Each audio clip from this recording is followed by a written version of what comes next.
naniniwala ako kapag sinasaktan ako ng papa ko, mahal ako eh. May paki siya sa akin eh. Dapat pa rin bang paluin yung mga kabataan kapag nagkakamali sila? Pwede mo silang paluin, pero wag yung sobra kasi 'di ba? Kasi doon sila dumidisiplina, doon sila natututo once na nagkamali sila. Tsaka sabi nga lang nila, kapag hindi ka nagkamali, hindi ka matututo. So, it means kapag pinalo ka ng magulang mo or something na sinuway ka or something na pinagsabihan ka, it means mahal ka nila.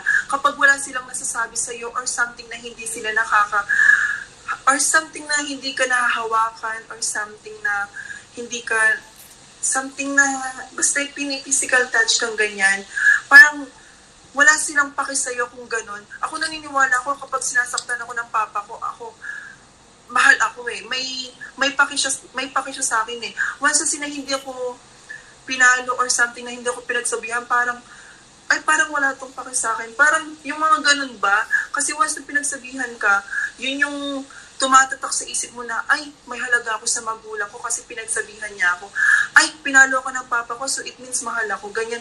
Yung ganun ba, hindi ko naman sinasabing huwag paluin, pero dapat disiplinahin pa din once na nagkamali. Kasi mas natututo tayo, mas lumalawak yung learner natin kapag ganun eh. Di ba? What if napalo ka? Hindi mo na uulitin yun kasi pinagsabihan ka na or na hawakan ka na ng kamay eh.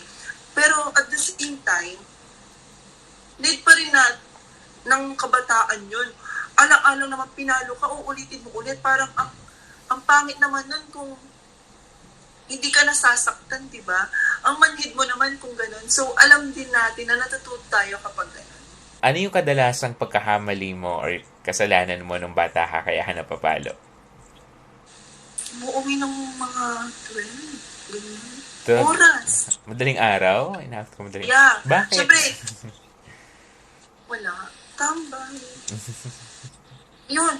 Siyempre, once kasi na, kunwari, umuwi ako ng bahay, kakatak-katak, di ba? Siyempre, kubod-kuda.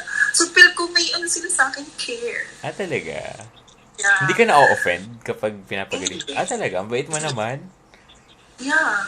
Para sa'yo, malaking contribution, especially sa development mo and sa growth mo, yung pagdidisiplina sa'yo ng mga magulang mo. Yeah.